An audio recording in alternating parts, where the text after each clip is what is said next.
السلام علیکم۔ کراچی میں سردی کی شدید لہر، شہری ہو جائے تیار۔ شہر قائد میں اگلے ہفتے موسم سرما کی مزید بارشیں متوقع۔ نئے سال کا آغاز بھیگا بھیگا اور شدید سردی سے ہونے کا امکان۔ کیا آپ حالات حاضرہ سے آگاہی حاصل کرنا چاہتے ہیں؟ خبر کے پیچھے چھپے اصل حقائق جاننا چاہتے ہیں تو ابھی سبسکرائب کیجئے جلمل پاکستان کو اور ساتھ ہی گھنٹی کے نشان پر کلک کر دیں۔ آپ کو بتاتے چلیں کہ کراچی میں موسم سرما کی پہلی بارش کے بعد سرد موسم کی بیماریوں کا سیزن شروع ہو گیا۔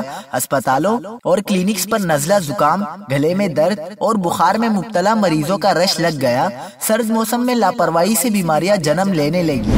ناک اور گلے کی الرجی، بچوں میں نمونیا، خسرہ بھی تیزی سے پھیل رہا ہے۔ ماہرین طب کا کہنا ہے کہ سرد موسم میں گلے خراب، نزلہ، زکام، کھانسی سے طبی مسائل جنم لیتے ہیں۔ پروفیسر ڈاکٹر طارق رفیع اور جناح اسپتال کے ENT کے پروفیسر ڈاکٹر رزاق ڈوگر نے کہا ہے کہ سردی سے بچنے کے لیے سر کو ڈھانپ کر رکھنا چاہیے۔